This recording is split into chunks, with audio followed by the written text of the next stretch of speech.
On this webinar on hands-on with the CPU300. As usual, we'll go into the presentation, and if you've any questions at any point, just pop them in and we'll get them at the end. Hello and welcome to today's webinar. In this webinar, we will take a hands-on look at the new CPU300. Here's the agenda for today. We'll start with an introduction to the CPU300, what it is, and what makes it special. Then, we will spend the remainder of this webinar going through demonstrations. We will showcase assembly and installation, the onboard screen, getting connected with Cscape 10.2, program downloads, the firmware update procedure, and connecting a HMI Connect touchscreen. Let's begin. The CPU300 is part of the Canvas series of controllers. The Canvas series gives you the choice between a more traditional route with an all-in-one unit or a new, more modular route made possible by the new CPU300. This modular route requires OCS I/O and a HMI Connect touchscreen, making the installation and use of it feel very similar to other PLCs. But despite each component being separated, with Horner, these are all programmed as an all-in-one unit, making setup and maintenance quick and easy. Next, let's take a look at some of the hardware on the CPU300. Starting at the top, we have a micro SD card slot next to a USB-C port. These can be used for programming and connection to Cscape 10. Then you have two Ethernet ports and a display connector port, which is used for the HMI Connect touchscreen. It also features a USB-A port for connecting to a wide range of devices and add-ons, along with a CAN port and a few serial ports. In terms of I/O, you can add up to 7 OCS I/O modules directly to the side of the controller, or through the CAN port, you can add even more remote I/O. The CPU300 requires a 12 or 24 volt DC power supply and features a built-in display. This display is not for user interface purposes. The built-in system menu is geared towards maintenance purposes, with quick access to status information and live readings. For user interface purposes, we'll be installing a HMI Connect touchscreen, which we will demonstrate later in this webinar. What about networking and graphics on the CPU300? The CPU300 features all the capabilities you would expect from a Canvas series controller, meaning support for everything from Ethernet IP to MQTT to CAN Open is included by default for no extra cost. It also carries over the advanced Canvas graphics, allowing for advanced trending and recipes, video objects, modern gauges, switches, and all the other Canvas UI. And if you choose to add an OCS 360 subscription, all the features of OCS 360 can be taken advantage of by default with the CPU300. How does HMI Connect work? We have alluded to it a few times already in this presentation, but the HMI Connect touchscreens are very easy to install. They plug directly into the display port on the controller, using a single rugged cable which carries DC power, video signal, and touch feedback. Every HMI Connect touchscreen comes with a 1 meter cable included, but an 8 meter version is also available for purchase if required. With that covered, we can now begin on our demonstrations, starting with the assembly and installation of the CPU300.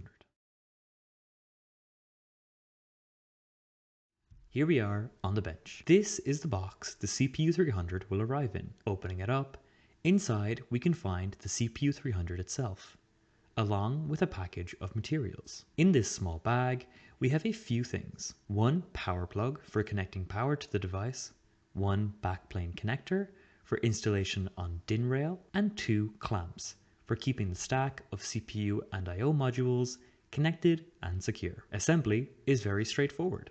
First, decide how many I/O modules you are going to connect.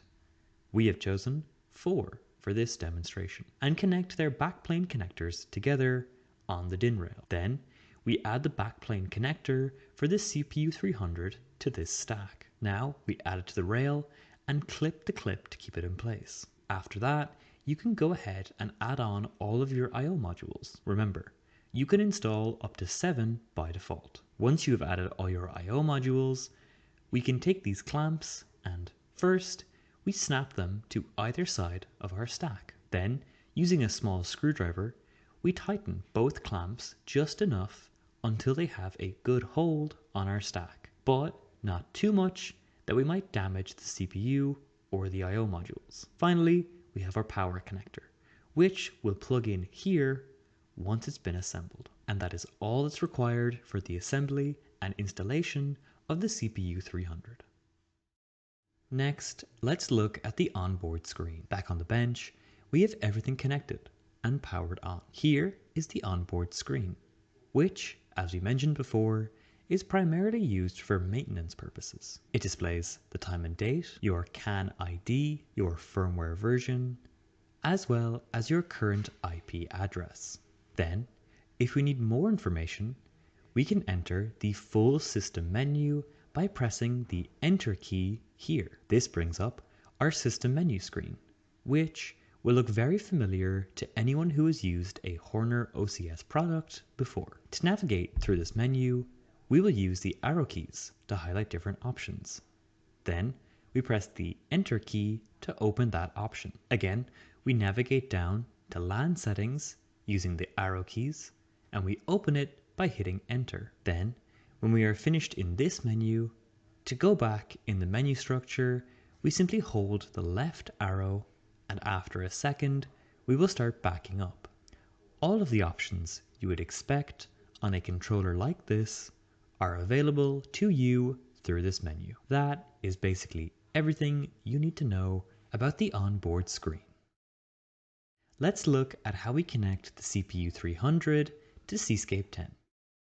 Here we are in Cscape 10, and if we check the About menu, we can verify that we are using Cscape version 10.2. We need this version, or later, if we want to connect to the CPU300. If we go back to the Home area, we need to start by adding a new program. Click on the wave icon at the top and select New Program. Choose whichever programming language you prefer. We will go with Advanced Ladder with Variable-Based Addressing. Now, in our new blank program, we can check Hardware Config to see that we have the wrong controller connected. Let's move to the bench and fix that by connecting the CPU300 using the USB-C port.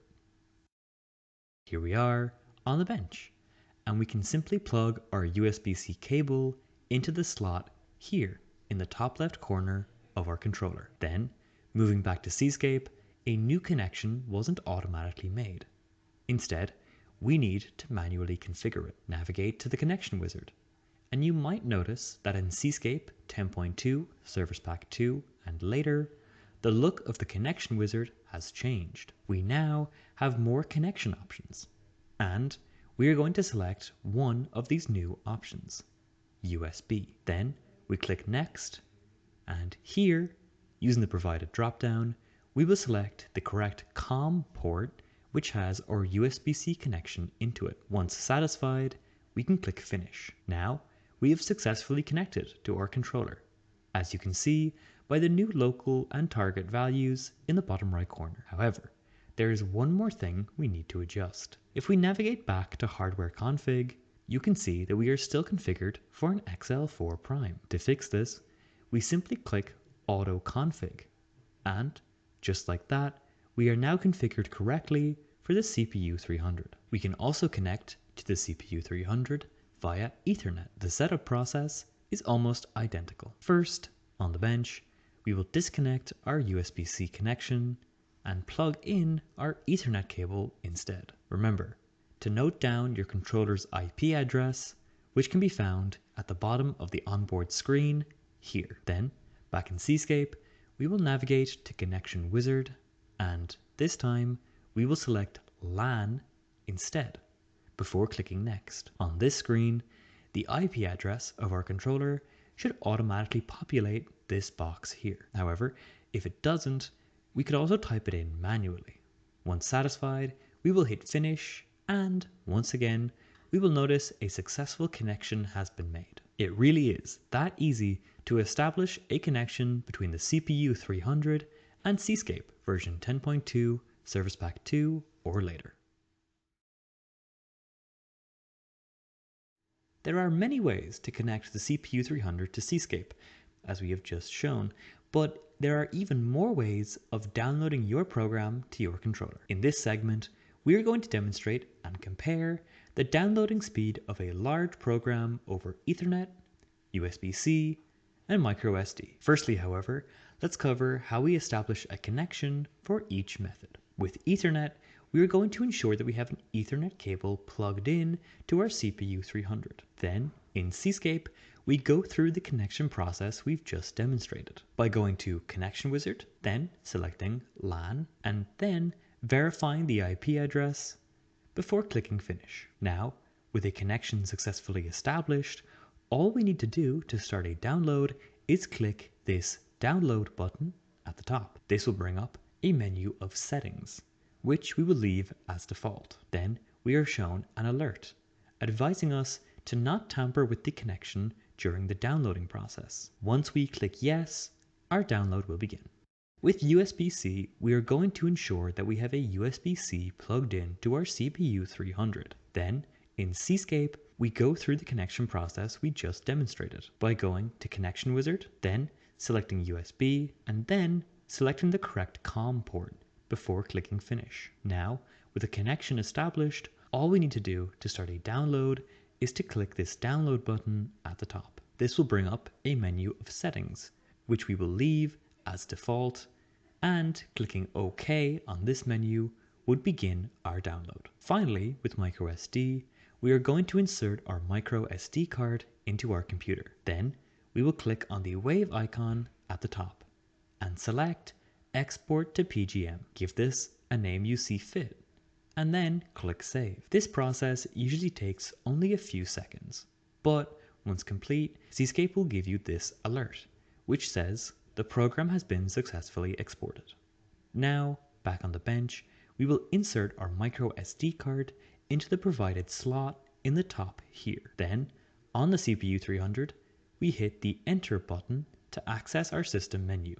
We will then navigate to Removable Media, and this will open the folder structure on our SD card. Now, we will select our program file, and hitting Enter will initiate our download.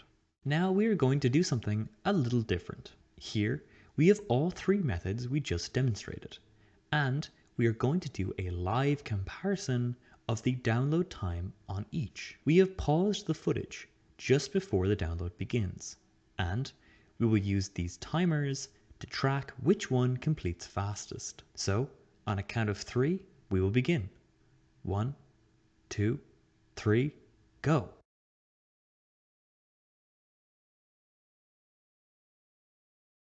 First, winning by a wide margin, is the microSD. This took only 16 seconds to complete a full download of this fairly large program. Next, not long afterwards, we have Ethernet, completing in a swift 34 seconds.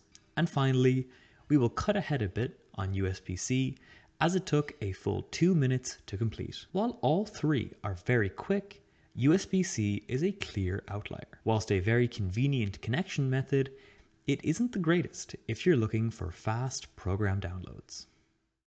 Next, we are going to show you how to perform a firmware update. First, off camera, we have loaded the firmware files onto our micro SD card. We will plug this into the provided slot in the top left. Our controller has been powered off, which is important for this process. Next, using a paperclip or other short piece of wire, we need to press the load button at the bottom. Insert your paperclip into this slot and press down firmly until you hear a small click. Then, while holding this button down, we are going to power on our controller. You should hold this button down until you see text appear on the onboard screen. Next, on the onboard screen, the text is telling us that it is performing a firmware update. The time this takes is dependent on the size of the firmware update, but in general, this shouldn't take longer than a few minutes. Now,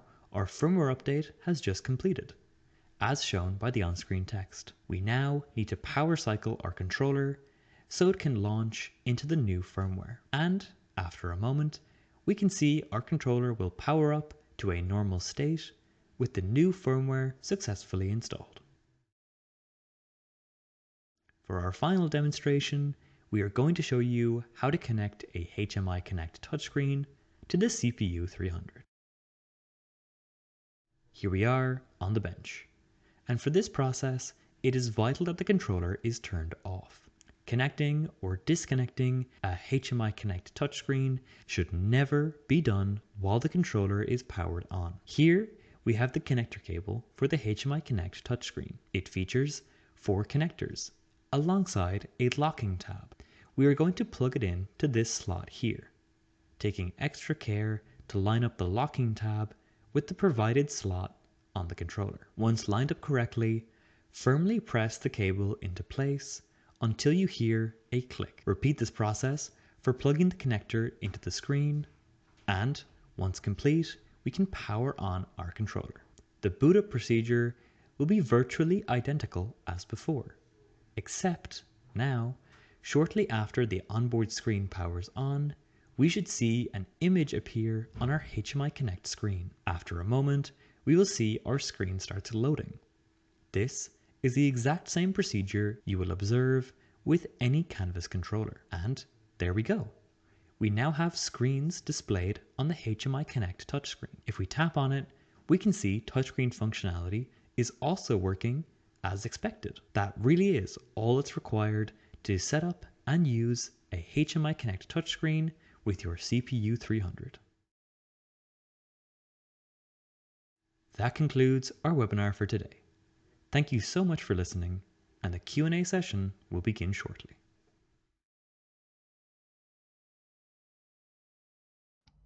Okay, so as usual, all the upcoming webinars will have been out in the newsletter or up in the webinar section of the website. So feel free to go there and see what's coming up if you'd like to register for some of those. Don't see anything in as yet on that one. But feel free to get in contact with tech support if something does come up in the meantime. I think with that we can leave it there. Thank you all very much, and we'll see you next time.